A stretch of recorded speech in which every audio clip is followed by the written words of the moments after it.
Hi guys, ನಮಸ್ತೆ, welcome back to my channel. ಇವತ್ತಿನ ವ್ಲಾಗಲ್ಲಿ ಏನೇನೆಲ್ಲ ಆಗುತ್ತೆ ನೋಡೋಣ. ಇವತ್ತಿನ ಟಾಪಿಕ್ ಏನು ಅದನ್ನು ನೋಡೋಣ.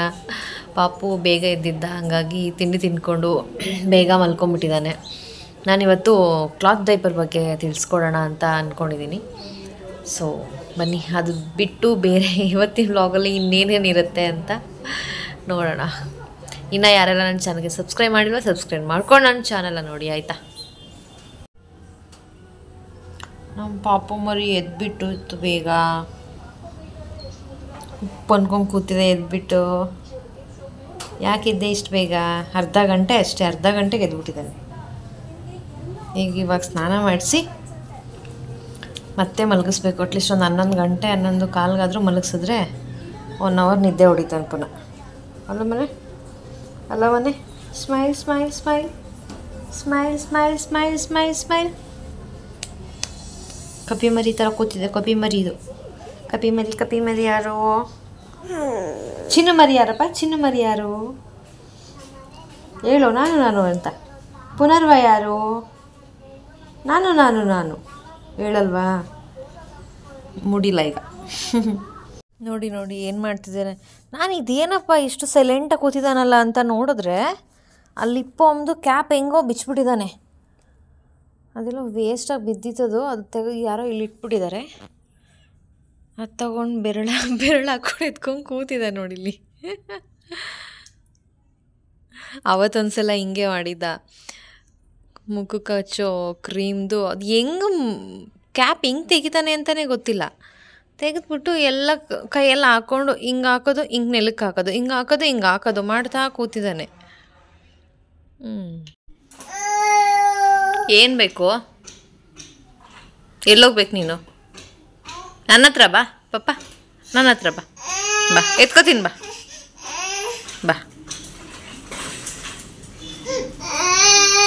ಬಾ ಅಮ್ಮ, ಹಾಕಪ್ಪ.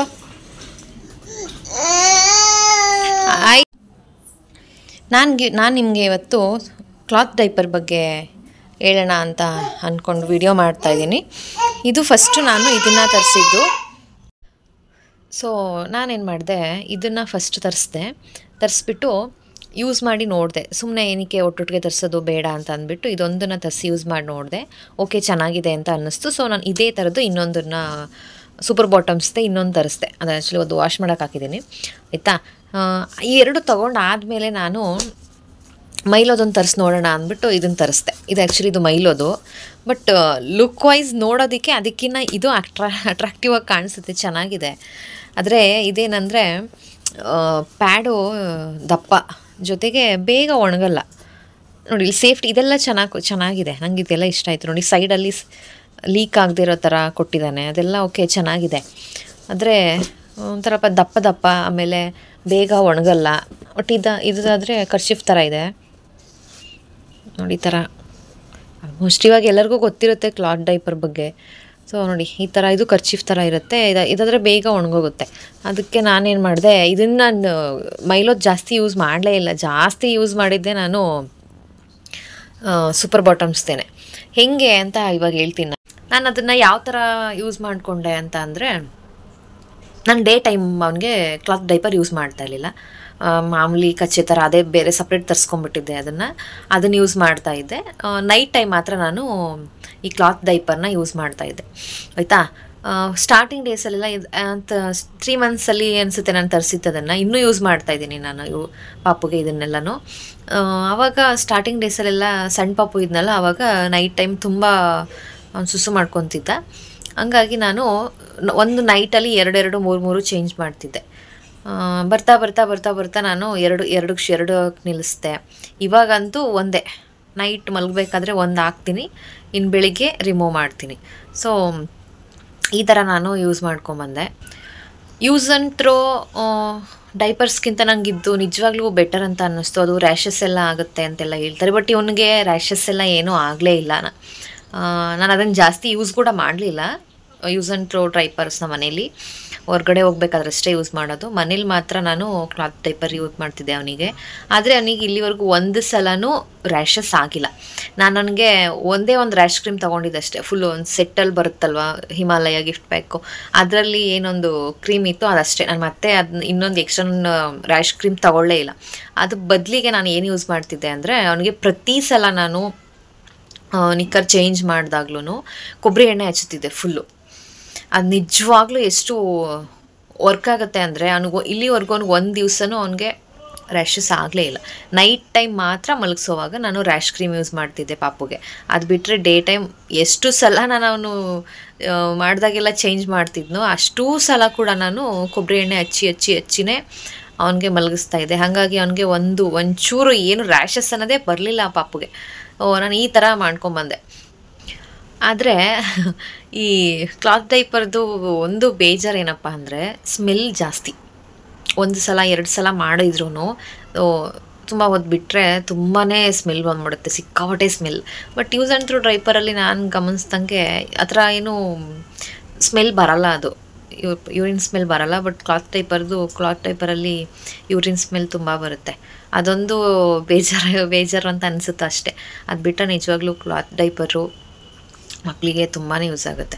ಅದನ್ನು ಕಂಪೇರ್ ಮಾಡಿದ್ರೆ ಅಲ್ವಾ, ನೀವು ಯೋಚನೆ ಮಾಡಿ ನೋಡಿ, ನಿಜ ನಾವು ಯೂಸ್ ಆ್ಯಂಡ್ ಥ್ರೋ ಡೈಪರ್ಗೆ ಎಷ್ಟು ದುಡ್ಡು ಸುರಿಬೇಕಪ್ಪ ಅಂದರೆ, ಅದು ಮಕ್ಕಳಿಗೆ ಚರ್ಮಕ್ಕೆ ಅಷ್ಟು ಒಳ್ಳೆಯದು ಅಲ್ಲ, ಜೊತೆಗೆ ತುಂಬ ದುಡ್ಡು ಕೂಡ ವೇಸ್ಟ್ ಆಗುತ್ತೆ. ಸೊ ಈ ಥರದ್ದು ಒಂದು 3-4 ತಂದಿಟ್ಕೊಂಡ್ರೆ ಅದು ಸಾಕಾಗುತ್ತೆ. ನಾನು ಸ್ಟಾರ್ಟಿಂಗ್ ಏನೋ ಮಾಡಿದೆ, ನನಗೆ ಫಸ್ಟು ಗೊತ್ತಾಗಲಿಲ್ಲ.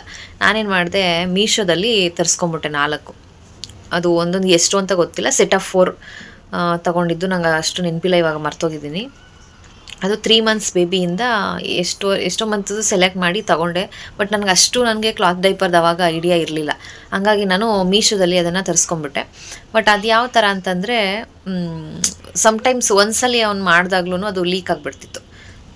ಅವ್ನು ಒದ್ದೆ ಫೀಲ್ ಆಗೋದು ಈ ಥರ ಆಗ್ತಿತ್ತು. ಸೊ ನನಗೆ ಅದಂತೂ ಒಂದು ಸ್ವಲ್ಪ ಮೀಶೋದಲ್ಲಿ ತರಿಸಿದ್ದು ಮಾತ್ರ ಅದು ಬಟ್ ಈ ಥರ ಇರಲಿಲ್ಲ, ಅದು ಬೇರೆ ಥರನೇ ಇದ್ದಿದ್ದದು.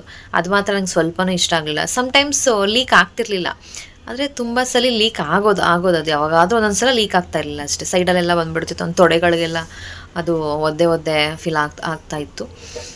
ಬಟ್ ಅದನ್ನೆಲ್ಲ ಡೇ ಟೈಮ್ ಯೂಸ್ ಮಾಡ್ಕೊತಿದ್ದೆ ನಾನು. ಅವಾಗ ಏನಾದರೂ ತುಂಬ ಮಾಡ್ತಾ ಇದ್ದಾನೆ ಅನ್ನೋ ಟೈಮ್ಗೆ, ಅಥವಾ ಅವನ್ನ ಮಲಗಿಸ್ತಿರ್ತೀನಲ್ವ, ಪಾಪ ಅವನು ಅದಕ್ಕೋಸ್ಕರನೇ ಒದ್ದೆ ಆಗಿರೋ ರೀಸನ್ಗೆ ಎದ್ಬಿಡೋನು. ಹಾಗಾಗಿ ನಾನು ಮಲಗಿಸೋ ಟೈಮಲ್ಲಿ ಅದನ್ನು ಯೂಸ್ ಮಾಡ್ಕೊತಿದ್ದೆ ಡೇ ಟೈಮು. ನೈಟ್ ಟೈಮ್ ಮಾತ್ರ ಈ ಸೂಪರ್ ಬಾಟಮ್ಸ್ ಯೂಸ್ ಮಾಡ್ಕೊತಿದ್ದೆ. ಇವತ್ತು ನಾನು ಈ ಸೂಪರ್ ಬಾಟಮ್ಸ್ದೇ ಯೂಸ್ ಮಾಡ್ತಾ ಇರೋದು. ನೈಟ್ ಮಲ್ಕೋಬೇಕಾದ್ರೆ ಒಂದು ಸಲ ಹಾಕಿ ಬಿಟ್ಬಿಡ್ತೀನಿ. ಯಾಕಂದರೆ ಅವನು ಮಾಡಲ್ಲ ಜಾಸ್ತಿ, ನೈಟ್ ಟೈಮ್ ಮಾಡಲ್ಲ, ಮಾಡಿದ್ರೆ ಒಂದು ಸಲ ಅಷ್ಟೇ, ಜಾಸ್ತಿ ಅಂದರೆ ಒಂದೇ ಸಲ ಅವ್ನು ಮಾಡೋದು. ಅದು ಬಿಟ್ಟರೆ ಅವ್ನಿಗೆ ಎಚ್ಚರ ಆಗಿದ ತಕ್ಷಣ ಬೆಳಿಗ್ಗೆ ಹೊತ್ತು ಮಾಡಿಬಿಡ್ತಾನೆ. ನಾನೇನು ಮಾಡಿದೆ, ಸಾಕು ಅದು ಏನಕ್ಕೆ ಇನ್ನೂ ಡೈಪರ್ ಹಾಕೋದು ಅಂತಂದ್ಬಿಟ್ಟು ನಾನೇನು ಮಾಡಿದೆ, ಒಂದಷ್ಟು ದಿವಸ ನಿಕ್ಕರ್ ಹಾಕಿ ಮಲಗಿಸ್ತಿದ್ದೆ. ಇವಾಗ ಹೆಂಗೋ ಸಮ್ಮರ್ ಅಲ್ವಾ, ಮಾಡಲ್ಲ ಇವಾಗ ಜಾಸ್ತಿ ಅಂದ್ಬಿಟ್ಟು. ಅವನೇನು ಮಾಡೋನು, ಬೆಳಿಗ್ಗೆ ಈಗ 7:15 ಎಚ್ಚರ ಆಯಿತು, ಇಲ್ಲ 8 ಗಂಟೆಗೆ ಎಚ್ಚರ ಆಯಿತು, 7 ಗಂಟೆಗೆ ಎಚ್ಚರ ಆಯಿತು ಅಂತ ಅಂದ್ಕೊಂಡ್ರೆ, ಎಚ್ಚರ ಆಗಿದ ತಕ್ಷಣ ಅಲ್ಲೇ ಬೆಡ್ಡಲ್ಲಿ ಮಾಡಿಬಿಡ್ತಿದ್ದ. ನಾನು ಅವ್ನಿಗೆ ಎತ್ಕೊಂಡು ಹೊರಗಡೆ ಕರ್ಕೊಂಡೋಗೋ ಅಷ್ಟೊತ್ತಿಗಾಗಲೇ ಅವ್ನು ಬೆಡ್ಡಲ್ಲಿ ಮಾಡೇ ಬಿಟ್ರು ಅವನು. ಹಾಗಾಗಿ ಇದು ಯಾಕೋ ಸರಿ ಇಲ್ಲ ಅಂತ ಅನ್ಸೋಕೆ ಶುರುವಾಯ್ತು ನನಗೆ. ಸೊ ಬೆಡ್ಡೆಲ್ಲ ಸುಮ್ಮನೆ ಇಡೀ ರೂಮೆಲ್ಲ ಸ್ಮೆಲ್ ಬರುತ್ತೆ, ಹಾಸಿಗೆನೂ ಹಾಳಾಗುತ್ತೆ ಅಂದ್ಬಿಟ್ಟು ನಾನೇನು ಮಾಡಿದೆ, ಆ ಶೀಟ್ ಹಾಕ್ಬಿಟ್ಟು ಮಲಗಿಸೋಣ ಅಂತಂದರೆ ಅವನೇನು ಶೀಟ್ ಮೇಲೆ ಮಲ್ಕೊತಾನ? ಖಂಡಿತ ಇಲ್ಲ, ಅದು ಶೀಟ್ ಮೇಲೆ ಮಲ್ಗೋ ಮಗುನೇ ಅಲ್ಲ ಅದು. ಮಲಗಿಸ್ದಾಗ ಒಂದು ಸ್ವಲ್ಪ ಹೊತ್ತು ಇರ್ತಾನೆ, ಆಮೇಲೆ ಒದ್ದಾಡಿ ಶೀಟೇ ಒಂದು ಕಡೆ ಇರುತ್ತೆ, ಅವನೇ ಒಂದು ಕಡೆ ಇರ್ತಾನೆ. ಹಾಗಾಗಿ ಮತ್ತೆ ನಾನು ಇದೇ ಡೈಪರ್ನ ಯೂಸ್ ಮಾಡ್ತಾಯಿದ್ದೀನಿ. ಅಲ್ಲಿ ಆ್ಯಕ್ಚುಲಿ ಕೊಡೋದು ಹೆಂಗೆ ಕೊಡ್ತಾರೆ ಅಂದರೆ 3 ಮಂತ್ಸಿಂದ 3 ಇಯರ್ಸ್ವರೆಗೂ ಯೂಸ್ ಮಾಡ್ಬೋದು ಅಂತ. ಗೊತ್ತಿಲ್ಲ, ನೋಡೋಣ. ಇಲ್ಲಿವರೆಗೂ ಯೂಸ್ ಮಾಡಿದ್ದೀನಿ, ಮುಂದೆ ಯಾವ ಥರ ಅದು ಯೂಸ್ ಆಗುತ್ತಾ ಇಲ್ವಾ ಗೊತ್ತಿಲ್ಲ. ಮೇ ಬಿ 3 ಇಯರ್ಸ್ವರೆಗೆ ಯಾರು ಡೈಪರ್ ಹಾಕ್ತಾರಲ್ವ, ಅಷ್ಟಕ್ಕಾಗಲೇ ಮಕ್ಕಳಿಗೆ ಗೊತ್ತಿರುತ್ತೆ, ಮಾಡಬೇಕು ಮಾಡಬಾರ್ದು ಹೇಳ್ಬೇಕು ಅನ್ನೋದು ಮೋಸ್ಟ್ಲಿ ಗೊತ್ತಿರುತ್ತೆ. ಅಷ್ಟು 3 ವರ್ಷದವರೆಗೂ ನೆಸೆಸಿಟಿ ಇಲ್ಲ ಅಂತ ನಾನು ಅಂದ್ಕೊತೀನಿ. ಆಮೇಲೆ ಇದನ್ನು ಯಾವ ಥರ ವಾಶ್ ಮಾಡೋದು ಅಂತ ಕೇಳೋದಾದರೆ, ಕೆಲವರು ಬ್ರಷ್, ಈಗ ಅವನು ಪೊಟಿ ಮಾಡ್ತಾನೆ ಅಂತ ಪೊಟಿ ಮಾಡಿದಾಗ ಏನು ಮಾಡ್ತಾರೆ, ಅದನ್ನು ರಿಮೂವ್ ಮಾಡೋಕ್ಕೋಸ್ಕರ ಬ್ರಷ್ ತೊಗೊಂಡು ಚೆನ್ನಾಗಿ ಉಜ್ಬಿಡೋದು, ಹಿಂಗೆಲ್ಲ. ಆ್ಯಕ್ಚುಲಿ ಆ ಥರ ರಫಾಗಿ ಯೂಸ್ ಮಾಡಲೇಬಾರ್ದು ಇದನ್ನು. ಎಲ್ಲ ನೀಟಾಗಿ ರಿಮೂವ್ ಮಾಡಿಬಿಟ್ಟು ಎಷ್ಟಾಗುತ್ತೋ ಅಷ್ಟು ರಿಮೂವ್ ಮಾಡಿ ಕೈಯಲ್ಲೇ ಟ್ಯಾಪಲ್ಲಿ ಫೋರ್ಸಾಗಿ ನೀರು ಬೀಳ್ತಾ ಇರುತ್ತಲ್ವ ಟ್ಯಾಪಲ್ಲಿ ಆ ಥರ ಅದ್ರ ಕೆಳಗಡೆ ಇಟ್ಕೊಂಡಾಗ ಅದೆಲ್ಲ ನೀಟಾಗಿ ಹೊಟ್ಟೋಗ್ಬಿಡುತ್ತೆ. ಆಮೇಲೆ ಕೈಯಲ್ಲೇ ಜಸ್ಟ್ ಹಿಂಗೆ ರಬ್ ಮಾಡಬೇಕಷ್ಟೆ, ಬಟ್ಟೆನ 2 ಕೈಯಲ್ಲೂ ಬಟ್ಟೆ ಇಟ್ಕೊಂಡು ಜಸ್ಟ್ ಹಿಂಗೆ ರಬ್ ಮಾಡಿದ್ರೆ ಅದು ಸೋಪ್ ಹಾಕ್ಬಿಟ್ಟು ಹೊಟ್ಟೋಗುತ್ತೆ. ಹಂಗೂ ಹೋಗಿಲ್ಲ ಅಂದರೆ ಒಂದಷ್ಟೊತ್ತು ಸೋಪಲ್ಲಿ ನೆನೆಸಿಟ್ಬಿಟ್ಟು ವಾಶ್ ಮಾಡಿದ್ರೆ ಅದು ಹೊಟ್ಟೋಗ್ಬಿಡುತ್ತೆ.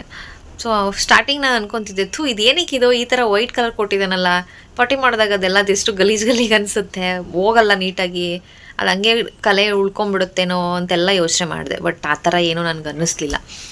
ಅದೇ ನೀಟಾಗಿ ಒಂದು ಸ್ವಲ್ಪ ನೆನೆಸಿಟ್ಬಿಟ್ಟು ವಾಶ್ ಮಾಡಿದ್ರೆ ಅದೆಲ್ಲ ನೀಟಾಗಿ ಹೊಟ್ಟೋಗ್ಬಿಡ್ತಿತ್ತು.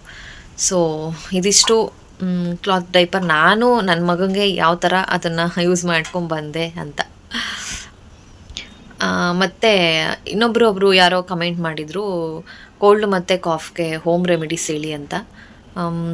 ನಾನು ಟ್ರೈ ಮಾಡ್ತೀನಿ. ನಾನು ನೆಕ್ಸ್ಟ್ ವೀಡಿಯೋದಲ್ಲಿ ನಾನು ಕೋಲ್ಡ್ ಮತ್ತು ಕಾಫ್ಗೆ ಏನು ಹೋಮ್ ರೆಮಿಡೀಸ್ನ ಮಾಡ್ತಿದ್ದೆ ನನ್ನ ಮಗನಿಗೆ ಅನ್ನೋದನ್ನು ನಾನು ನೆಕ್ಸ್ಟ್ ವೀಡಿಯೋದಲ್ಲಿ ಹೇಳ್ತೀನಿ. ಒಂದೇ ವೀಡಿಯೋದಲ್ಲಿ ಎಲ್ಲ ಹೇಳಿಬಿಟ್ರೆ ಅದು ತುಂಬ ದೊಡ್ಡದಾಗುತ್ತೆ ವೀಡಿಯೋ. ಸೊ ನಾನು ಅದನ್ನು ನೆಕ್ಸ್ಟ್ ವೀಡಿಯೋ ಮಾಡ್ತೀನಿ.